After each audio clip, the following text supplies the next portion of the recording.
ነጭ አሸዋማ ዳርቻዎች፣ አድማሱን የሚሰነጥቁ ማራኪ ተራሮችና እንደ እንቁ የሚያብረቀርቅ ሰማያዊ ባህር መገኛ ከዓለም ምርጥ ከተሞች ተርታ የምትመደብ በፖስታ ካርድ ላይ የምናውቃት የዓለም የውበት ቁንጮ ተብላ የምትሞካሸው ኬፕ ታውን ይህች ናት። ሆኖም ይህ የገጽታዋ አንዱ ክፍል ብቻ ነው። በሌላኛው ጎን ደግሞ በዓለም ላይ ካሉ እጅግ አደገኛ ከተሞች ተርታ የምትሰለፍ ዛሬም ድረስ ዜጎች በድህነት የሚሰቃዩባት ድብቋ ኬፕ ታውን አለች። እዚህ ጋር የመንግስት ከለላ፣ የህግ የበላይነት ፈጽሞ የለም። ብቸኛው ህግ አመጽ ነው። በየቀኑ ማለት ይቻላል የተኩስ ድምጽን ትሰማለህ፣ ትመለከታለህም። ከሞት ጋር በፍጹም መለማመድ ስለማይቻል እንለምደዋለን ብዬ ልዋሽህ አልችልም። ባለፈው ዓመት ብቻ በ3 ወራት ጊዜ ውስጥ የደቡብ አፍሪካ ምዕራባዊ ኬፕ ታውን ፖሊስ 263 የወንጀለኛ ቡድን ግድያዎችን ሪፖርት አድርጓል። የአካባቢው የጤና መምሪያ መረጃ እንደሚያሳየው ደግሞ በተኩስና በቢላ ጥቃት የሞቱ ህፃናት ቁጥር 79 ደርሷል። ይህች ሀገር ዘረኝነት ጥቁር ጠባሳ ካሳረፈባቸው ሀገራት አንዷ ናት። ያለነው ደቡብ አፍሪካ ኬፕ ታውን ከተማ ነው። ይህች ከተማ አድሏዊነትና መከፋፈል የነገሰባት እንዲሁም የሀገሪቱ የወንጀለኞች መከማቻ ናት። ከ100 በላይ የሚሆኑት የወንጀለኛ ቡድን ከፍተኛ ትርፍ የሚያስገኘውን የእጽ ንግድ ለመቆጣጠር እርስ በርስ ይፋለማሉ። ጥቃቶች በብዛት የሚከሰቱት ኬፕ ፍላትስ ተብለው በሚታወቁ ተከታታይ ሰፈሮች ውስጥ ነው። 50,000 ሰዎች ብቻ በሚኖሩባት ሃኖቨር ፓርክ በተባለችው መንደር ውስጥ በየቀኑ ማለት ይቻላል የተኩስ ልውውጥና የቢላ ጥቃቶች ይፈጸማሉ። ይህን ችግር የፈጠረው በደቡብ አፍሪካ የነበረው የአፓርታይድ ስርዓት እንደሆነ ይታሰባል። ታውቃለህ፣ ነጮች ወደ ሀገራችን ሲመጡ መጀመሪያ ያደረጉት ነገር ቢኖር እኛን መከፋፈል ነበር። የሚጠቀሙበትም ደንብ ከፋፍለ ግዛ የሚል ነበር። አንዴ ህዝብን መከፋፈል ከቻልክ ለመቆጣጠርና እንደፈለገ ለመንዳት አይከብድህም። ምክንያቱም ህዝቡ አንድ ከሆነ ባንተ ላይ መነሳቱ አይቀሬ ነውና። አንድ ነገር ልጠይቅህ፣ ስንት ነጭ ጓደኞች አሉ? ለምን ነጭ ጓደኛ ሊኖረኝ ይገባል? እነርሱ አሁንም እኛን እንደ ዝንጀሮ ነው የሚያዩን። አስተሳሰባችን የተቀረጸው ነጭ የሰው ዘር ንጉስ እንደሆነ እንድናምን ነው። እኛ ዝቅ ብለን እንድንሰግድላቸው ተደርገናል። ነጮች እኛን ገድለውናል። አሁንም ቢሆን የራሳችንን አስተሳሰብ ልንቀይርና ልናስተካክለው ይገባል። አይምሯችንን ሙሉ በሙሉ ነው ያበላሹት። አንድ ቀን ግን ከዚህ እናስወጣቸዋለን። ግን አንድ ነገር ልንገርህ፣ ነጮች መጨረሻቸው ባህር ውስጥ ይሆናል። ወደ አውሮፓ ተመልሰው ይሄዳሉ። አያምኑትም። ግን አንድ ቀን እልሃለሁ፣ አንድ ቀን ይሆናል። የታክሲ ሹፌሩ ንግግር አልገረመኝም። እንዲያውም እዚህ እንደደረስኩ ከኔ የማይለይ አንድ አይነት የውስጥ ጭንቀትና አለመረጋጋት ይሰማኛል። እዚህ ጋር ነጭ መሆን ማለት የጥቅማ ጥቅምና የኢፍትሃዊነት ታሪክን ተሸክሞ መጓዝ ማለት ነው። ምንም እንኳ ያንን ታሪክ አንተ ባስፈጽመውም ነጭ ከሆንክ ዛሬም ድረስ በቆዳህ ላይ ይሰማል። ነገር ግን እየሄድንበት ያለው ስፍራ በትክክል ለመረዳት መጀመሪያ ታውንሺፕ ማለት ምን ማለት እንደሆነ ማወቅ አለብን። ከከተማ ተለይተው የሚገኙት እነዚህ የድህነት ሰፈሮች በአጋጣሚ የተፈጠሩ አይደሉም። የታቀደና የተቀነባበረ ስልታዊ ቅድ ውጤቶች ናቸው። ዓላማቸውም ማግለል፣ መለየትና መቆጣጠር ነበር። በ20ኛው ክፍለ ዘመን መጀመሪያ ላይ በኬፕ ታውን በተከሰተው የወረርሽኝ በሽታ ሰበብ ባለስልጣናቱ ጥቁሮችን ከከተማ በማስወጣት የመጀመሪያውን ይፋዊ የታውንሺፕ ሰፈሮች ፈጠሩ። ከዚያም በ1948 አፓርታይድ በይፋ ሕግ ሆነ። ሙሉ ሰፈሮች ፈርሰው መላው ማህበረሰቦች ወደ ከተማ ዳርቻ እንዲገፉ ተደረገ። እንደ ላንጋ፣ ጉጉሌቱና ካይሊቲሻ ባሉ ሰፈሮች እንዲሰፍሩ ተገደዱ። እንደ አውሮፓውያን አቆጣጠር በ1991 አፓርታይድ በይፋ ቢያከትምም ነገር ግን ዛሬም ኬፕ ታውን እንደ ቀድሞው ተከፋፍላ ትኖራለች። ሀብታም ነጮች በከተማው ማዕከል፣ ድሃ ጥቁሮች ደግሞ ከሁሉም ነገር ርቀው በታውንሺፕ ሰፈሮች ውስጥ ተነጥለው ይኖራሉ። እንደ መጋዘን የሚታዩት እነዚህ ሁሉ ህንጻዎች በእርግጥ የመኝታ ክፍሎች ወይም ዶርሚተሪዎች ነበሩ። በ1970ዎቹ መንግስት የገነባቸው በተቻለ መጠን ብዙ ሰራተኞችን ባንድ ላይ ለማጎርና ሰብአዊ ክብራቸውን ለመግፈፍ ነበር። የተነጋገርን ያለነው በአሰቃቂ ሁኔታ ውስጥ ይኖሩ ስለነበሩ ጥቁር ሰራተኞች ነው። እዚህ ውስጥ መጸዳጃ ቤትም ሆነ ኩሽና አልነበረም። የነበረው ምቾት የለሽ አልጋዎች ብቻ ሲሆን በ10ና በ20 የሚቆጠሩ ሰራተኞች ተጨናንቀው ይኖሩበት ነበር። ፖሊስ በቀላሉ ለመቆጣጠርና ማንም እንዳያመልጥ ለመከላከል ብለው ያበጁት 2 በሮች ብቻ ነበሩ። እነዚህ ሁኔታዎች ለመቀበል እጅግ ከባድ ነበሩ።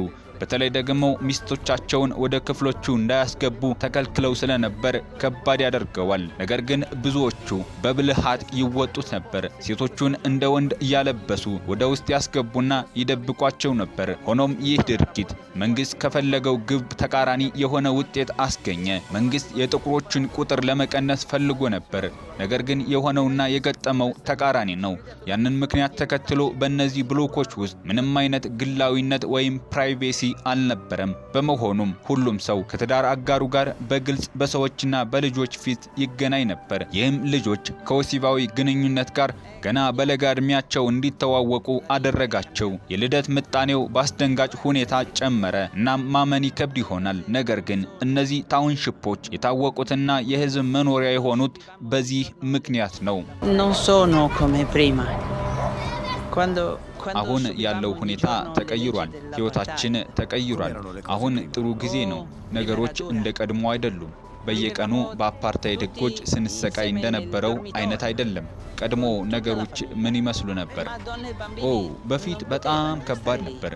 ሁላችንም ቤተሰብ ሙሉ በአንድ ላይ በዶርሚተሪ ወይም በጋራ መኝታ ክፍል እንኖር ነበር። ነገር ግን ሴቶችና ህፃናት ከዚያ መቆየት አይችሉም ነበር። በእርግጥም እነርሱ መሸሽ ወይም መደበቅ ነበረባቸው። እንደ አውሮፓውያን አቆጣጠር ከ1994 ዓ.ም ወዲህ ግን ከባሎቻችን ጋር አብረን መኖር ችለናል። እንደ አውሮፓውያን አቆጣጠር በ1994 ያ ሰዎችን በቆዳ ቀለም ከፋፍሎ ሲገዛ የነበረው ስርዓት ተወግዶ የመጀመሪያው የደቡብ አፍሪካ ነፃ ምርጫ የተካሄደበት ታሪካዊ ዓመት ነው። አፓርታይድ አሁን ላይ ተረስቶ በታላላቆች ብቻ የሚወራ ታሪክ መሆን ነበረበት። ነገር ግን እነዚህ ሰፈሮች ውስጥ አሁንም በየግድግዳውና በየሰው እይታ ውስጥ በግልጽ ይታያል። እንደ ቬሮና ባሉ ሰዎች አይን ውስጥ የአፓርታይድ መጥፎ አሻራ ይታያል። Quello che accadde davvero fu che molte persone ወደ አፓርታይድ መጨረሻ አካባቢ በእርግጥ የተፈጠረው ነገር ቢኖር በአካባቢው የነበረው የቦታ ጥበት ሳቢያ ብዙ ሰዎች እዚህ መጥተው መጠጊያ ማግኘታቸው ነው። ቀድሞ የደረሰ ይጠቀማል የሚል አይነት አካሄድ ነበር የተከተሉት። እነዚህ ቤቶችም የተገነቡት በዚህ መንገድ ነው። ይህ ነገር ጊዜያዊ ነው፣ ለአጭር ጊዜ ብቻ የሚቆይ መሆን ነበረበት። ነገር ግን ረጅም ጊዜ ዘለቀ። አብዛኞቹም አሁንም እዚህ አሉ። ይህ ደቡብ አፍሪካ ነው ወዳጄ። ሁኔታው ከዚህ በላይ ሊባባስ እንጂ አይሻልም። ታውቃለህ፣ ሀብታሞች እየበለጸጉ ይሄዳሉ፣ ድሆች ደግሞ ይበልጥ እየደህዩ። ይህ አካባቢ አስቀድሞም በጣም መጥፎ ቢሆንም ከዚህ የባሱ ሌሎች ቦታዎችም አሉ። ማለቴ የማይታመን ሊመስል ይችላል፣ ግን እውነት ነው። በአንዳንድ ቦታዎች ሰዎች ከቤታቸው አልጋ በታች ውሃ እየተንጠባጠበ ነው የሚተኙት። ምን ማለቴ እንደሆነ ገብቶሃል? ሁሉም ነገር እርጥም ነው። እጅግ ከባድ ነው ወዳጄ። ከካርቶን ነው። ካርቶን ቤቱን ለማሞቅ ሙቀት ለመጠበቅ እንደሚያገለግል ይታሰባል፣ ግን ምንም አይሰራም። እዚህ የምናየው ነገር ያንን ነው። ምናልባት በትክክል አይሰራም ይሆናል። በተለይ ደግሞ ከረጠብክማ ጭራሽ ምንም ፋይዳ የለውም። እናም ግድግዳው እንደምታየው እርጥም ነው። ይህ ከሚኖሩባቸው ክፍሎች አንዱ ነው። እዚህ ነው የምትኖረው? አዎ፣ እዚህ ነው የምኖረው። ስንት ሰው ነው እዚህ የሚኖረው? በዚህ ክፍል ውስጥ 12 አዋቂዎችና ልጆቻችን እንኖራለን። የት ነው የምትተኙት? ብርድ ልብሶችን እዚህ እናነጥፋለን። መሬት ላይ ነው የምትተኙት? አዎ። ወላጆችስ የት ነው የሚተኙት? አዎ። እዚህ ደህንነታችን የተጠበቀ አይደለም። እዚህ በመኖራችን ብቸኛ ጥቅም ኪራይ አለመክፈላችን ነው። ነገር ግን እዚህ መኖር በፍጹም አስተማማኝ አይደለም። ዝናብ በሚዘንብበት ወቅት ያፈሳል፣ እንዲሁም ጎርፍ ወደ ክፍሉ ይገባል። እዚህ ያለው ነገር ሁሉ ውሃ ይሆናል። ማንም ሰው እንደዚህ መኖር የለበትም። ምንም አይነት የሰው ልጅ እንደዚህ ባለ አካባቢ እንዲኖር መገደድ የለበትም። እንደዚህ ባለ ጠባብ ቦታ ውስጥ አሁን 21ኛው ክፍለ ዘመን ላይ ነን። ሰዎች እንደዚህ መኖር የለባቸውም። በደቡብ አፍሪካ አሁንም እንደ ጥንቱ አፓርታይድ በነበረበት ዘመን የሚኖርባቸው ቦታዎች አሉ። ለእነርሱ አፓርታይድ እንደገና የተጀመረ ያህል ነው። እናም እንደዚህ መሆን የለበትም። ማለቴ ህፃናት አሉ፣ ህይወት አለ። ለህፃናቱ ለታናናሾቹ ምን አይነት መልእክት ነው እያስተላለፍን ያለ ነው? አንድ ሰው እንደዚህ መኖር እንዳለበት መቀበል አልችልም። ይህ ኢሰባዊነት ነው። በአንድ ቤትና በሌላው ቤት መካከል ያለው ርቀት እጅግ ጠባብ ነው። ቤቶቹ የተገነቡት አንዱ በአንዱ ላይ ተጠጋግተው ነው። በእርግጥም እዚህ የሚኖሩት ሰዎች ባላቸው አቅም ልጆቻቸውን የሚያሳድጉበት ትንሽ መጠለያ ለመስራት የሚችሉትን ሁሉ ጥረዋል። በቆርቆሮ የተሰሩት እነዚህ ቤቶች ለእነርሱ የማረፊያ ቤቶች ናቸው። ግን የዚህ ስፍራ እውነታ ከዚህም በላይ ይሄዳል። እነዚህ ቤቶች ድርብ አገልግሎት አላቸው ማለት ይቻላል። በአንድ በኩል ተራው ህዝብ ህልውናውን ለማስቀጠል ይሞክርበታል፣ በሌላ በኩል ደግሞ የጋንግስተር ቡድኖች በእነዚህ ቤቶች መካከል የተፈጠረውን እጅግ የተወሳሰበ መንገድ እንደ መሸሻ ይጠቀሙበታል። ፖሊስ ሰፈሩን ለመቆጣጠር ሲሞክር ወንጀለኞቹ በሚያውቁት ይህ ጠባብና የተመሰቃቀለ የቤቶች አጥር መሃል ጠፍተው ይሸሻሉ። ለእነርሱ እነዚህ የቆርቆሮ ቤቶች ከፖሊሶች የሚደበቁበት፣ ህግን አሸንፈው የሚጠፉበት መውጫ የሌለው የጭካኔ ስፍራ ናቸው። በዚህ አካባቢ እንደ ቬሮን ያሉ ሰዎች ተአምረኛ ተብለው ይጠራሉ። ምክንያቱም ከወንጀለኛ ቡድኖች ወይም ጋንግስተሮች በህይወት ተርፈው መውጣት ከቻሉት ጥቂት ሰዎች አንዱ በመሆኑ ነው። በአንደኛው በቆርቆሮ ቤት ውስጥ የድሮ አጋሮቹ ተደብቀው ይገኛሉ። ከዚህ ስፍራ በመነሳት በታውንሺፕ ውስጥ በስፋት የሚሰራጨውን ማንድራክስ የተባለ እጽ ያቀርባሉ። ለእነርሱ ይህ እጽ የደስታ እንክብል ወይም the pill of happiness ተብሎ ይጠራል። እውነታው ግን ይህ አይደለም። ምክንያቱም ለጥቂት አፍታ የሚቆይ የደስታ ስሜት ከሰጠ በኋላ የሚተወው ነገር ቢኖር ግዴለሽነትን፣ አመጽንና የእጽ ሱስን ብቻ ነው። Le regole, poche e semplici. O uccidi oppure vieni ucciso, fratello. Ti ricordi come ti sei sentito la prima volta che hai sparato a una persona? Sì, mi ricordo. እዚህ ሰፈር ውስጥ ህጎች ጥቂት ናቸው፣ ግን እጅግ አደገኛ ናቸው። ወይ ትገድላለህ አሊያም ትገደላለህ የሚል የጭካኔ ህግ ነው። መጀመሪያ ላይ የሰው ህይወት ማጥፋት እጅግ ከባድና ህይወትን የሚቆጠቁጥ ነበር። ነገር ግን ጊዜ ሲሄድ ይህን ጭካኔ እንድትለማመድና ስሜት አልባ እንድትሆን ያደርግሃል። የህይወት መውጫ የሌለው አዙሪት ውስጥ ይከተሃል። አንዳንዴ ወደዚህ ድርጊት ከገባህ በኋላ እያደገ የሚሄድ የጥፋት ሰንሰለት ይፈጥራል። ይህንን በገዛ ህይወቴ አሳልፌዋለሁ። ግድያ፣ ዝርፊያና ከህግ ጋር ያለማቋረጥ መጋጨት የዕለት ተዕለት የህይወቴ አካል ነበር። መጨረሻው ግን ከባድ ነው። አሊያም እስር ቤት ወይ ሆስፒታል ወይ ደግሞ መቃብር። በወንጀል ዓለም ውስጥ መኖር ማለት በህይወት እያሉ ተስፋን እንደማጣት፣ በአካል በምድር ላይ እንዳለ የሚራመድ ሬሳ ከመሆን ውጪ ሌላ ትርጉም የለውም። Se non finisco in galera, finisco morto. in ospedale. በዚህ ሁሉ የሲኦል ያህል በሚከብድ ሁኔታ መሃል ፓስተር ፍራንሲስ የሚባል አንድ አባት አለ። እርሱ ቀደም ሲል ወንጀለኛ የነበረና በፈጣሪ ፍቃድ ወደ ሰላማዊ ኑሮ የተመለሰ ሰው ነው። ከዚያን ጊዜ ጀምሮ ወጣቶችን ከዚህ መጥፎ መንገድ ለማውጣት በመሞከር በሚችለው ሁሉ ህይወቱን በመስጠት ቀኖችን እያሳለፈ ይገኛል። ልጆች ከመናገራችሁ በፊት ሁሉንም መሳሪያዎችና የሰረቃችሁትን ዕቃ መሬት ላይ አስቀምጡ። ልጆች ለምን እንደዚህ ታደርጋላችሁ? አባታችን እንደዚህ ያደረገን ህይወት ራሱ ነው። በቤት ውስጥ ምግብ የለም፣ ምንም የለም። ስለዚህ መንገድ ላይ ሴት ስልክ ይዛ ሳያት ቀለል ያለ ገንዘብ ነው እወስድባታለሁ ብዬ አስባለሁ። ስልኩን ስወስድ ዝም ማለት አለባት። ቢያንስ ህይወትሽን አላጠፋውም እላታለሁ። ቤተሰቤን ማዳን አለብኝ። ታውቃለህ፣ ምናልባት ግልጽ ላይሆንልህ ይችላል፣ ግን እናቴ ታማለች። እርሷን መንከባከብ አለብኝ። ይህንን ህይወት የምንኖረው ስለፈለግነው አይደለም።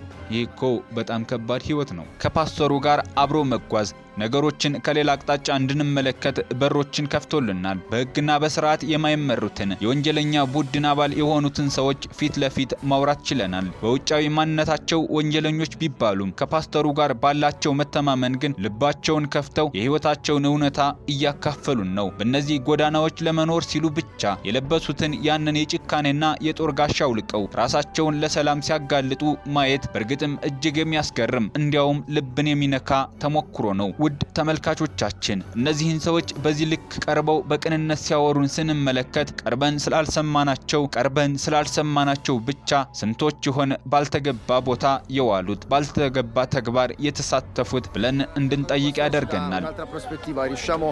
ለኔ ዋናው ነገር ተስፋ መስጠት ነው። ራሳቸውን እንዲያምኑና አዲስ ህይወት እንዲጀምሩ መርዳት፣ የእነርሱም ህይወት እንደገና ሊጠገን ስለሚችል መንገር ነው። እኔ ከቻልኩና ህይወቴን ከቀየርኩ ራሴን እንዲለወጥ ከፈቀድኩ እነርሱም መለወጥ ይችላሉ። እውነቱን ለመናገር በታጠቁ ወንጀለኞች መካከል መገኘቴ የሚያስፈራኝ ነገር አይደለም። እኔን በእጅጉ የሚያስደነግጠኝ ነገር ቢኖር የሰዎችን ህይወት እንደነጠቁ የሚናገሩበት የተለመደ ድምጽ ነው። ይህን ሁሉ ግፍና ጭካኔ እንደ ተራ የዕለት ተዕለት ወግ እጅግ በተረጋጋና በቀላል አነጋገር ሲነግሩኝ የሚሰማኝ ስሜት ከፍርሃት በላይ ነው። እነዚህ ሰዎች ከዚህ በፊት የሌላን ሰው ህይወት የቀጠፉ ናቸው። ነገር ግን በእነዚህ ጎዳናዎች ላይ ይህ ድርጊት መደበኛ ሆኗል። እንዲህ ባለ የጭካኔ አዙሪት ውስጥ ሳለሁ ደስታ ማለት ምን ማለት ነው ብዬ መጠየቄ ትርጉም ይኖረው ይሆን ብዬ ለራሴ ለመጀመሪያ ጊዜ ጠየቅኩኝ።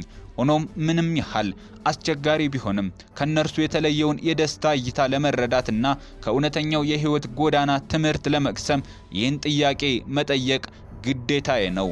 ነገር ግን እነዚህን ምንም አይነት የተስፋ ጭላንጭል የሌለባቸው ታሪኮች ስትሰማ እዚህ ጋር ደስታ የሚባል ነገር አለ ወይ ብለህ ትጠይቃለህ። ምናልባትም እዚህ ቦታ ደስታ የሚባል ነገር ላይኖር ይችላል። ይህ በከተማው ውስጥ ካሉ እጅግ በጣም ጭካኔ የተሞላባቸው ሰፈሮች አንዱ ነው። ብቸኛው መከላከያችን ፓስተር ፍራንሲስ ነው። እሳቸው እኛ ፈጽሞ ልንደርስባቸው በማንችላቸው ቦታዎች እየመሩ ይወስዱናል።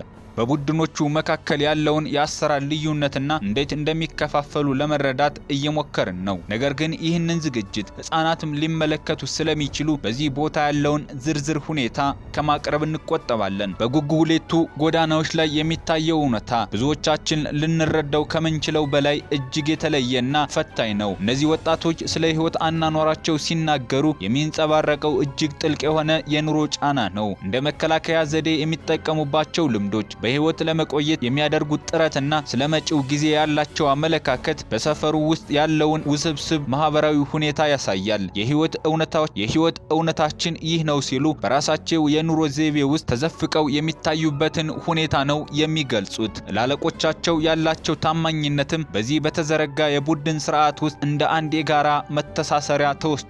ከነዚህ ሰዎች ጋር በነበረኝ የደቂቃዎች ቆይታ ያላቸውን እውነታ ስለተጋራኋቸው፣ ህመማቸውን ጆሮ ሰጥቼ ስላዳመጥኳቸውና ታሪካቸውን ስለተካፈልኳቸው ያሳዩኝ አክብሮት እጅግ ያስደንቃል። እውነት ለመናገር ከሚሰሩት የጭካኔ ስራ አንጻር የአካባቢው ማህበረሰብ ቢርቃቸውና ቀርቦ ለማውረት ቢፈራ አይፈረድባቸውም። ግን እነዚህ ወጣቶች በዚህ መልኩ ማየት ልብን ይነካን። ይህች ከተማ ሁለት ገጽታ ያላት ቢሆንም ለዛሬ አንዱን ብቻ አስመለከትናችሁ። ዝግጅቱን ከወደዳችሁት ላይክ፣ ሼር፣ ሰብስክራይብ ታደርጉ ዘንድ እየጋበዘን መልካሙን ሁሉ በመመኘት የዛሬውን አበቃን። ሃይማኖት ምናለ ነበሩ።